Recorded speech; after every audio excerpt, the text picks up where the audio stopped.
Optimizing Learning in the One-on-One Setting, presented by Megan Trezza, founder of La Jolla LearningWorks.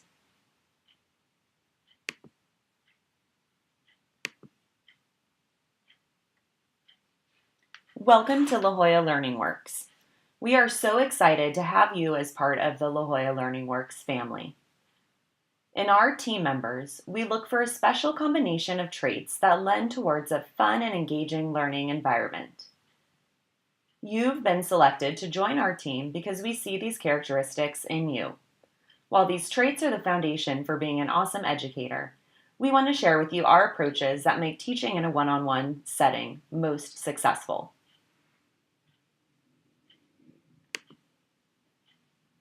In this training, you will learn La Jolla LearningWorks 8 essential approaches for optimizing learning in our one-on-one sessions. We'll review each approach separately and then allow you time to think about how you would apply it in your sessions. If you have any questions that come up through the training, be sure to jot them down so you can ask your supervisor. Now, let's get started. The first approach is build rapport with your students. Our second approach is pull, don't push, or shove. The third, draw on interest. The fourth, handle errors with care. The fifth, horse and carrot, behavior, external motivation, and instant feedback. The sixth, mind over matter. The seventh, material mastery or not. And the eighth and final, praise, praise, praise. Here we go with step number 1.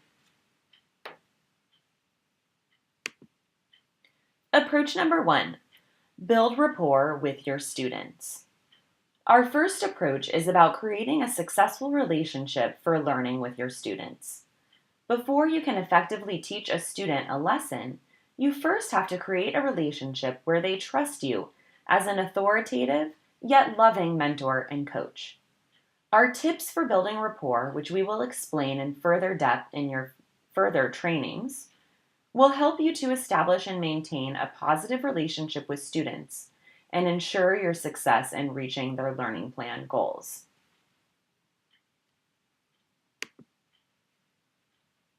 Now, pause the video so you can take time to read your handout about building rapport. When you're finished, hit play to continue.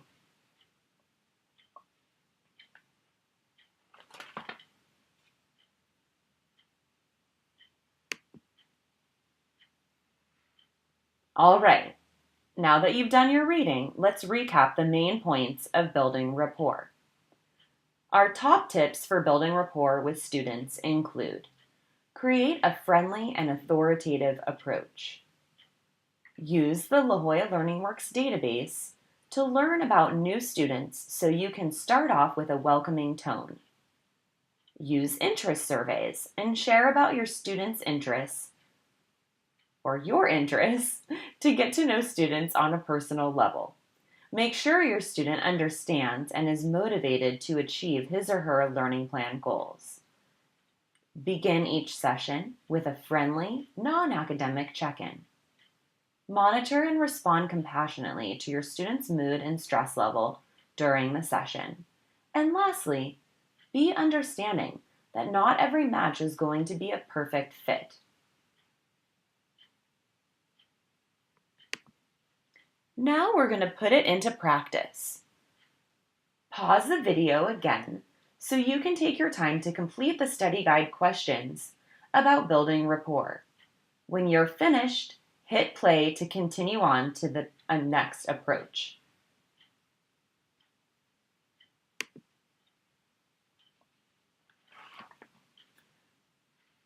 Approach number 2, pull, don't push, or shove. Learning at its best is an interactive and self-directed process.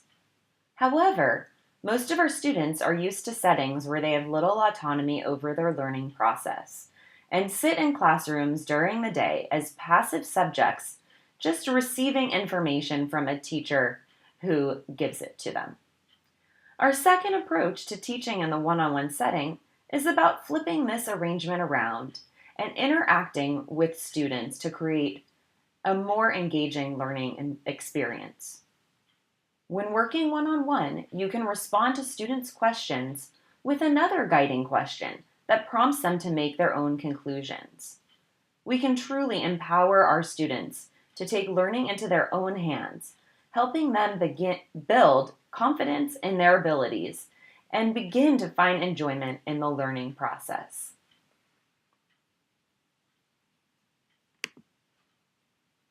Now again, it is study time. Pause the video here and read on your handout about pulling out your students' inherent learning potential. When you're finished, hit play to continue.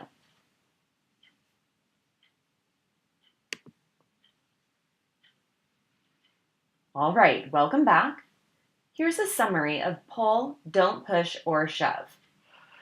These are the main things we want you to remember about approach number 2 to help develop independent learners. Number 1, figure out precisely where your student's knowledge and understanding in a subject area ends. Work from there to fill in any gaps and challenge your student to the next level of growth. Number 2, use open-ended, higher-level thinking questions to actively engage your student in the learning process. This is how we develop critical thinking skills in a one-on-one setting.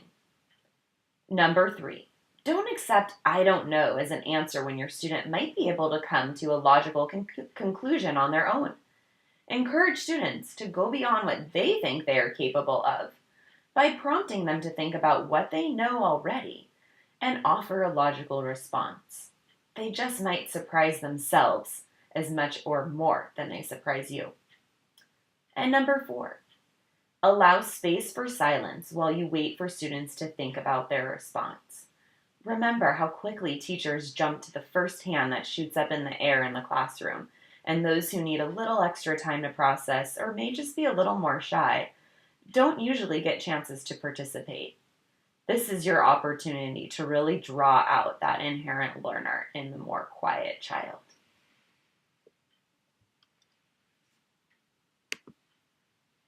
Now, we're going to put it into practice. Pause the video so you can take time to complete the 2 exercises in your study guide for approach number 2. When you're finished, you're going to hit play again so we can continue. See you in a few.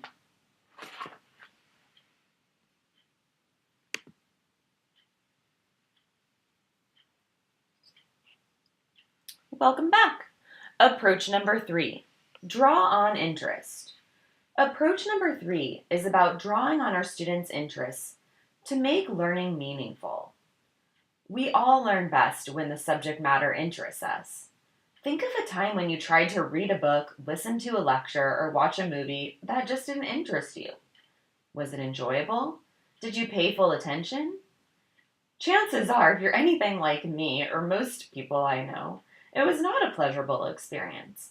And while you may have persisted just to stick it out, you probably don't recall a lot from that experience. On the other hand, think of a time when you had a class where you felt fully passionate about the subject matter. What comes to mind for me is during my freshman year at UC Berkeley, when I took my first class on education. Surprise! Learning about how teachers in different settings inspired their students learning about how teachers in different settings inspired their students stoked a real passion in me. I was totally enthralled and couldn't believe how excited I was to go to class and do my assignments. I felt eager to read and discuss the subject matter with my professor and classmates. And even though I didn't realize it then, it set the course for my entire professional career, which you all know now. Not every class is going to spark a passion in our students. That's true. But we can help them to see the relevance and find interest in the subject matter if we can make connections between the lessons and their personal interests. As a one-on-one educator, you get the luxury of tailoring instruction to a single student, which means you can take the time to think of examples and applications that relate to that student's personal interests and life experience. And you never know. You might just help them find a true passion in a subject that becomes a lifelong pursuit.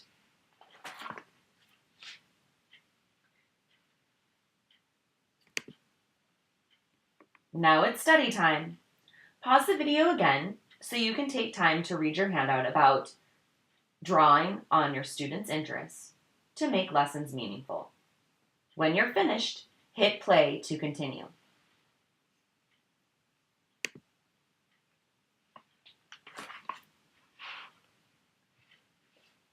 Now that you've finished your reading, let's review a few examples of how you can connect your students' interests to our core academic skills. Number 1, when working on reading skills, help students find books on topics that match their interest. We have a ton of different resources with short passages too that might be of interest to your student. If you know they like nautical topics or topics about history or sports, just ask us for help and we'll find you some passages that would be great for that child. Number 2, give real-world examples for math concepts that relate to your students' interests. Here, this is extremely important, especially with a Common Core curriculum that emphasizes problem-solving skills. Students are seeing more and more word problems these days, and these oftentimes feel very obscure to them. The more you can help them make connections with things that are relevant to them in their world, the easier it'll be to see how these story problems really do have application in the real world. And number 3, help students generate lists of writing topics that are interesting for them to explore. Think of ways to connect their hobbies with different types of writing exercises so students find enjoyment in expressing themselves in print. I recently had a meeting with a client who shared with me that she and her husband had, in a way, kind of tricked their son, who was a really reluctant writer, into doing some writing by telling him he should email the creators of a video game where he had some issues with how they had set up a certain level. And he spent so much time drafting the email, thinking about what he wanted to say, and then felt so proud of his final result because it had purpose and meaning for him. Those are some examples of how you can also connect with your students' interests. All right, now it's time to put it into practice again. Pause the video so you can take time to complete your study guide responses for approach number 3. When you're finished, hit play to continue.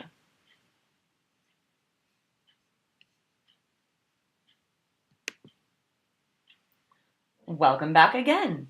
Here we are at approach number 4. We're getting halfway through here. Approach number 4 is about handling errors with care. This is an awesome one. It really gives us the opportunity to take students who are afraid of making mistakes and turn those mistakes into learning opportunities where hopefully they start getting excited and losing that anxiety about doing something wrong. Mistakes are a natural part of the learning process, but in a classroom setting, giving a wrong answer oftentimes means looking foolish in front of your peers, getting a bad grade on a test, or worse, even being made fun of by a teacher.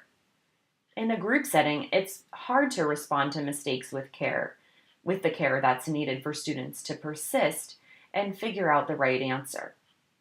For parents, seeing their child make a mistake can bring on emotions like frustration and even guilt or shame. Then their response causes a negative emotional reaction in the child, which limits the child's interest in trying again. In our one-on-one sessions, we have the opportunity to create experiences for students to work through mistakes and build confidence in their capabilities. Even in a one-on-one setting, this isn't always easy, especially for instructors. Our students are coming to us for help in their areas of greatest weakness, which means that likely they've already experienced embarrassment or shame in making mistakes again and again without the support to get beyond them. You have the power as a one-on-one educational coach to change the tide for your students. With our approach to handling mistakes with care, you will learn the process for empowering students to make their own corrections and learn with confidence. These are way important lessons beyond school for life in general and just becoming a resilient individual. All right, it is now study time. Go ahead and pause the video so that you can read on pages 5 to 6 of your handout about handling errors with care. When you're finished, hit play to continue. All right, here we are again. Now let's sum up approach number 4 to handling errors with care. These are our main points for turning mistakes into learning opportunities. Number 1, resist the temptation to correct your students' mistakes. You want to give them the opportunity to find and correct mistakes on their own, and also just to not feel like they're constantly under the gun to get something right or that somebody's constantly correcting them. Number 2, listen for clues in students' responses to tell you where he or she is stuck in their thinking. Number 3, forget that mistake for a second and find something positive to comment on first. Number 4, use questioning to address the error. Number 5, guide the student to review his or her work or response so they have the opportunity to self-correct. Number 6, this may be the most important one of all. Celebrate. Give praise for your student successfully working through a mistake. The more you celebrate these small wins, they'll start to become more and more regular and eventually become just a pattern of behavior for your student. That is going to be your biggest win of all. All right, probably starting to get the hang of this now. It's time to pause the video and complete your study guide for the responses on approach number 4. When you're finished, hit play again to continue.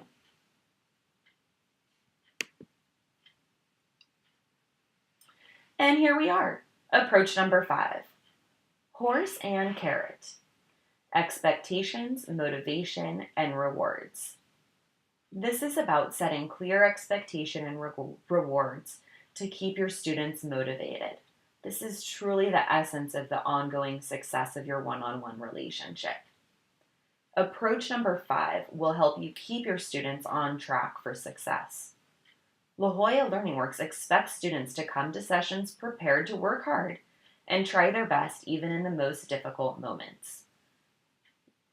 We set this expectation so that it's a high bar that we get students to reach for. And in being clear on that goal and those expectations, you'd be surprised just how awesome our students are in coming in and trying on every occasion that they see us.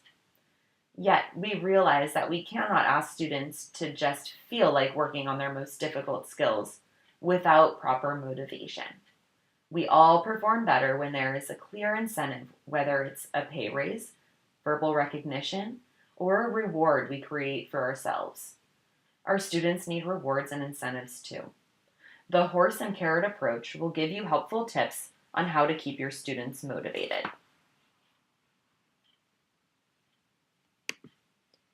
And now it is study time. You're going to go ahead and pause the video here so you can read in your handout about motivating students. When you're finished, hit play to continue, and I'll be waiting for you back here.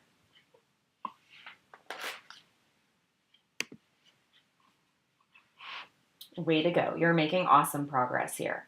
We're ready to summarize the takeaways from approach number 5, horse and carrot.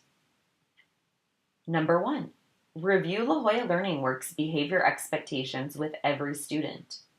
On the first session, this is essential, but just sporadically, it can be helpful to go back to the expectations, especially if you're seeing any challenge from the student. Number 2, use sticker charts and prize box rewards for younger students.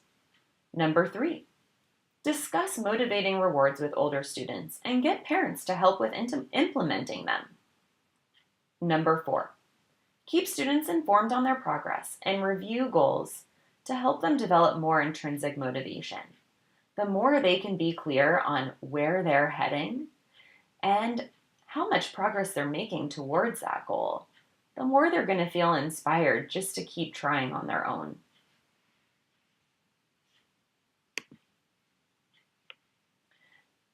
Now you're here again. Time to put it into practice. Go ahead and pause the video so you can take your time to complete the study guide responses for approach number 5. When you're finished, hit play to continue.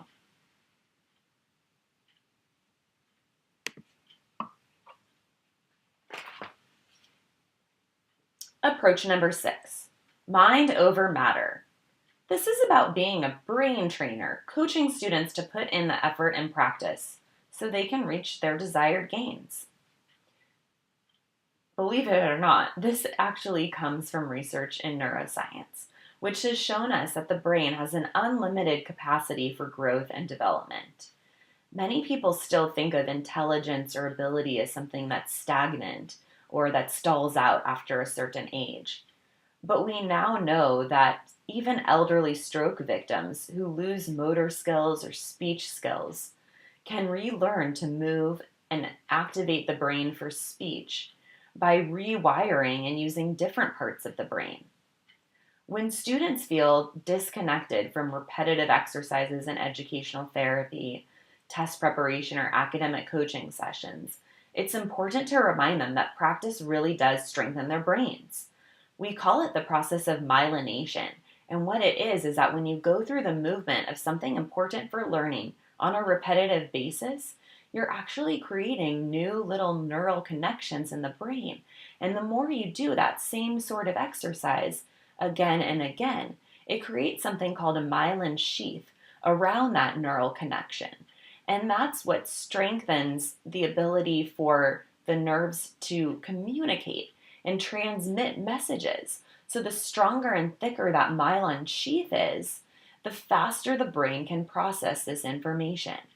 Now, we don't have to get into these nitty-gritty details with students, but some of them would appreciate knowing that there is brain science behind the need for practice and repetition. New skills can be learned, challenges can be overcome, and growth can be made, all with a good amount of practice.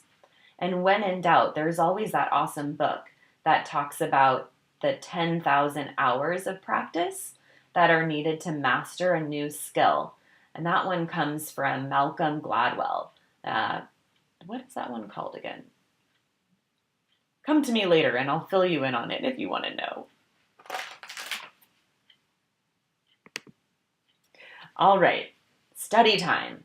Go to pages 7 and 8 of your handout and you're going to read about mind over matter. Pause the video so that we don't lose our place, and then come back and hit play when you're ready to continue. All right, now let's sum up the key points for approach number 6, mind over matter. Number 1, remember neuroplasticity. The brain has unlimited potential for growth. Enlighten your students so they understand their true potential. Number 2, help students understand the neuroscience behind learning. Neurons that fire together wire together. New skills are learned through repetitive practice. Number 3, when you hear students exclaim, "When will I ever use this?" remind them that some academic tasks are really just for cognitive growth in and of itself. Completing the exercise may be like a warm-up for a sport. It's necessary to be able to do what you want to accomplish in the bigger picture.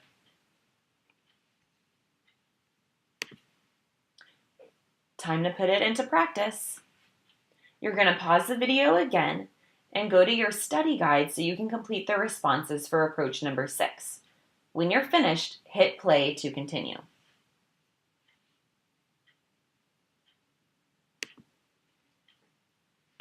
Here we are, 2 to go. Approach number 7, material mastery or not. Rather than fake it, it's really important that we own our limitations and demonstrate resourcefulness when we have a challenge in a concept we're working with a student on. We're all going to have times when we get stuck in teaching, especially when working one-on-one where students may bring in content that's outside of our expertise in whatever homework may have come up that night. Approach number 7 is about what you can do when it happens to you as it inevitably will from time to time, while still being able to preserve that authoritative balance with your relationship with your student. So there's no loss of trust in you as that knowledgeable educator. You're going to turn now to page 8 of your handout and read about what to do when you get stuck in a lesson. Pause the video, and when you're finished reading, hit play to continue. Nice work! You're making awesome progress. Here we are with a summary of material mastery or not. This is our approach for handling material that is outside your expertise. Number 1, admit your limitations. Don't try to cover it up and risk confusing your student. Or worse, just giving them the sense that you lack confidence without being explicit and letting them know that you might just need to review and you're going to then show them how to use resources and tools. Number 2 is model effective use of resources. This is your opportunity to give your student a great lesson on how to be a good learner. Number 3, do check with a colleague or supervisor to get help to make sure that you're super clear on how to teach this concept going forward. Number 4, talk to your supervisor, myself, or your assistant director to request a different placement for a student if you feel like they will consistently require help in an area where you're not confident teaching. We certainly want to make sure that our teaching pairs are advantageous for both the instructor and the student. Alrighty, now let's put it into practice. We're going to pause the video. You're going to pause the video so you can take your time to complete your study guide responses for approach number 7. When you're finished, hit play to continue, and I'll see you at our last approach, number 8.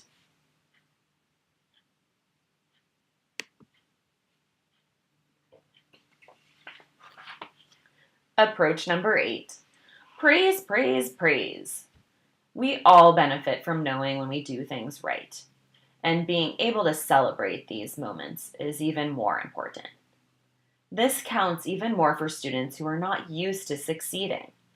Celebrating every little win along the way to their goals for growth will fuel their motivation to continue trying and help them see themselves as capable learners.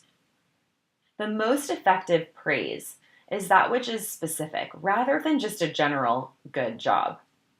Notice students making steady improvements and using strategies you've taught them and applying new concepts. Think of it as how a baby learns to walk. Parents applaud every attempt the child makes to stand up when they're first learning to take their first steps. Progress comes with lots of falls in between, but it is the moments of improvement parents notice most. They don't make any comments about the baby falling to discourage the child. Instead, every time that child starts to balance precariously on their toes, the parents get excited and clap and smile and sing the child praises. Progress comes with lots of little falls in most things that we do. The important thing is to find where those little moments of achievement are hidden in between the falls. Keep this mindset when observing your students in sessions.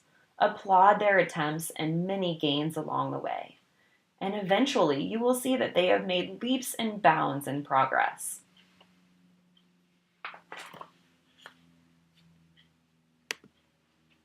You will find more information now in your handout on pages 8 and 9 about praising students. Pause the video, take time to read, and when you're finished, hit play to continue. Here we are for a summary of our last approach. Praise, praise, praise. Our top tips. Number 1, praise effort rather than ability. Number 2, be specific in your praise. Number 3, hold back. Don't hold back. Sorry. Don't. That's important. Don't hold back. Praise whenever you catch a student putting in strong effort. And that's effort. It may not be that they have a perfect outcome, but that they're trying. That's most important. Lastly, it's time to put it into practice. Turn to your study guide and complete the 2 exercises for approach number 8. You're going to pause the video and then press play, and I'll meet you at the finish line.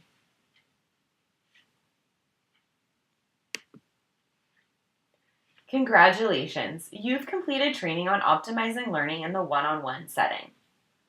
When you're finished with your handouts, please scan and send a copy of your completed study guide to the Assistant Director for review. The Assistant Director will then notify you of the next steps for your training.